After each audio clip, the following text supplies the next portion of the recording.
Known as one of the most legendary films that breaks the fourth wall, Ferris Bueller's Day Off goes straight to the teen comedy genre's Hall of Fame. Directed and written by John Hughes, this film was released in 1986 to great success, with Matthew Broderick giving one of his best performances as Ferris Bueller. Now, with rumors about the film's sequel being in development for years and years, there's no better time to revisit the original, and also take a peek into what's next for the franchise. So without further ado, let's dive right in.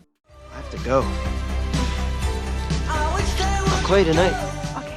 How John Hughes made one of the greatest teen films ever in under a week. Before I tell you all about any sequel developments, I just have to take a moment to pay my respects to John Hughes' artistry and vision in the first film. And the more I delved into its history, the more astounded I was. For starters, did you know that he came up with the film's plot in just under a week? That's right, it took him barely 7 days to come up with this sweet, warm-hearted comedy that follows a charismatic Ferris Bueller as he skips school with his best friend Cameron and girlfriend Sloane. Moreover, Paramount Studios didn't have much time, as Chief Ned Tannen worried about the Writers Guild of America potentially picketing the studio, and editor Paul Hirsch then explained that Hughes essentially entered a trance-like state and worked for hours to complete the scriptwriting process. After wrapping up the screenplay, Hughes moved on to film it in Chicago from September to November 1985, and the cinematography features iconic landmarks such as the Sears Tower, the Art Institute, and Wrigley Field, turning the field into a love letter to Chicago. Hughes himself talked about how much he really wanted to capture as much of Chicago as he could, and that he hoped to capture the city's spirit. I'd say that he did a terrific job capturing what it's like to be a carefree teenager in Chicago, and Matthew Broderick only adds to the experience with his career-defining performance as Bueller. While discussing the casting, Hughes also said he wrote the screenplay with Broderick in mind, and that he was the only actor clever and charming enough to pull off the role. He wanted the character's charm to come through, and he also talked about how if certain guys had played Ferris, you would have thought, "Where's my wallet?" In this way, he trusted Matthew to pull off this character with an innocent, boyish charm that wouldn't end up with the character coming across as distrustful or sneaky. And sure enough, Matthew proved him right on all accounts. Looking back, I can't think of anyone else playing the role with the same charisma, and Alan Ruck being cast as his best friend was the final piece of the jigsaw that completed the picture. Matthew and Alan had previously worked together in a Broadway production of Biloxi Blues, and their off-screen friendship helped them ease into the roles. Hughes took great inspiration from his own life to create the film's characters, and interestingly, Dean Edward Rooney's character was inspired by Hughes' high school assistant principal. After casting Jeffrey Jones to play this role, Hughes even took him to this old high school to meet him, where Jones recalled that the man wore a suit and came across as an ex-military disciplinarian more than an educator. He further mentioned that Hughes even nudged him to look at his belt, only to realize that he wasn't wearing a handgun, and that he was gobsmacked. Such interactions only helped the characters truly embrace their personalities, and Hughes truly went above and beyond to make the film as authentic as possible. He also didn't attempt to control every element, but rather let things roll naturally, which eventually resulted in the film feeling so alive. For instance, Ben Stein's iconic economics monologue was not scripted, but ended up there because he was incidentally lecturing the students cast off camera on the Smoot-Hawley Tariff Act. It so happened that the extras on set couldn't contain their laughter at it, and Hughes saw this as an opportunity to ask Stein to give the lecture on camera. As he improved and went on to lecture them on supply-side economics, Stein thought that they were applauding him because he taught them something, but the entire time, they were clapping because they thought he played a boring teacher so well. It was by capturing such real core memories that Hughes created a film that felt so lively, and looking back, Stein also described it as the best day of his life. This is just one of the many times when Hughes let the film take its natural course, and another such example would be the well-choreographed parade scene in downtown Chicago that soon turned impromptu when radio stations announced for extras and invited civilians to show up on set. In no time, 10,000 people showed up, and what was supposed to be a well-orchestrated scene turned into a spontaneous film where construction workers, window washers, and all sorts of common folk joined in on the fun. This is the kind of energy that can't be manufactured artificially, which also explains why almost every attempt to recreate this film has fallen apart.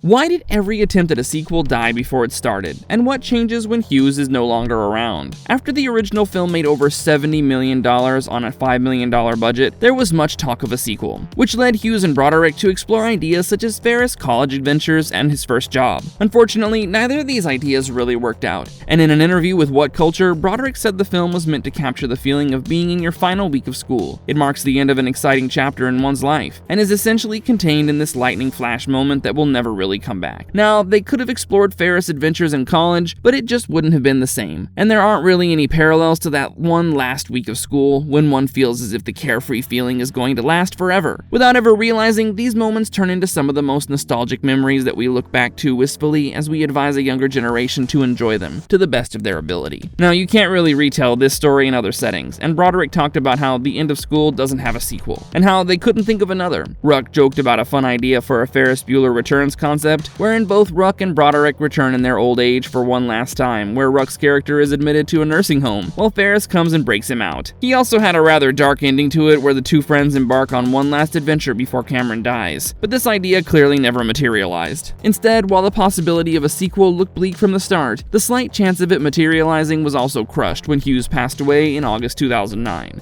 closing any door on a Hughes-sanctioned follow-up ever happening. Now, his estate has also remained neutral on the sequel, especially given how the 1990 attempt turned out. In 1990, a television series that portrayed the real Ferris Bueller was released, with Charlie Schlatter being cast as the leading character, and Brandon Douglas, Amy Bolenz, and Jennifer Aniston being looped in to play Cameron, Sloane, and Jeannie respectively. Unfortunately, the series was soon canned after 13 episodes due to low ratings, and it wasn't until 2022 that Paramount gathered the courage to announce a spin-off. So, what was Sam and Victor's Day Off, and why was it actually a smart idea on paper? In August 2022, Paramount announced that it was developing a spin-off for its streaming service, Paramount Plus, titled Sam and Victor's Day Off. Going by the title, this spin-off was set to follow the valets who took Cameron's father's Ferrari on a joyride, and was interestingly supposed to be set during the events of the original film. In this way, the spin-off would be a story within the original. And with Cobra Kai creators John Hurwitz and Hayden Schlossberg, and Josh Heald set to produce the project, fans were hopeful about the outcome. Given the fact that they had successfully taken Karate Kid and turned it into a global phenomenon with Cobra Kai, fans trusted them to take a beloved nostalgic classic and make a worthy spin-off out of it. But then there were also a few skeptics who had their doubts about them touching something as sacrosanct as Ferris Bueller's Day Off. Eventually, the project picked up pace with Bill Posley writing the film, and fans came to see why Paramount's spin-off made sense, especially after the original cast didn't see a sequel in the near future and left them with an opportunity to explore some side characters instead. 3 years in development, total silence. Sadly, the project eventually died a slow death and was phased out by Paramount after years of total silence. After the spin-off was first announced in August 2022, it remained static for 3 years until they confirmed that Dave Katzenberg would direct the film in February 2024. Now, one might hope this would soon lead to more updates, but unfortunately the creators went quiet again, with no confirmed cast, release date, teaser announcements, or trailers. This silence should have been their first sign that the project would never see the light of day, but it was not until 2025 that Paramount finally pulled the plug.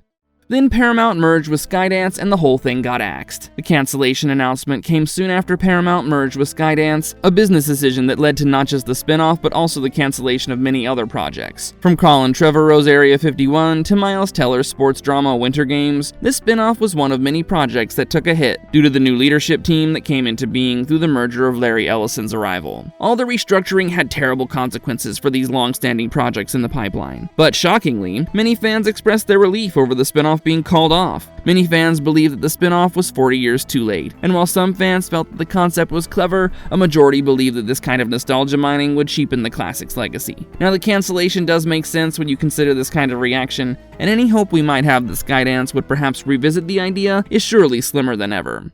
Was this ever going to work, and what does the future actually look like? With the spin-off being called off on one side and the mixed audience reaction on the other, the question I have to ask at this point is whether Ferris Bueller's legacy requires another sequel. Clearly, fans are not entirely excited by the idea. And in an interview with The Guardian in 2023, Broderick also talked about how his legacy is tied to it and that he's made peace with it, but he remains reluctant to latch onto this reputation. He has also maintained that the film's attempt to capture a specific lightning flash in one's life, and this does not leave much scope for a sequel, let alone a spin-off. With no confirmed sequel, spin-off, or live action in active development, I think it's safe to say that while the franchise's future is open, there does not seem to be much scope for any future releases without Broderick's blessing, and more importantly, without Hughes. Now, I will admit that this video might come across as clickbait at the start, but in all earnestness, I sincerely found myself rooting for a sequel. While purists might maintain that it's better to keep the classic film untouched, I'm all for some spin-off fun, and the cancellation news did hit me a little hard. But oh well, not all legacies are meant to be tampered with, and while there's a slim chance that Ferris Bueller's Day Off might get a sequel someday, today is surely not the day for such an announcement.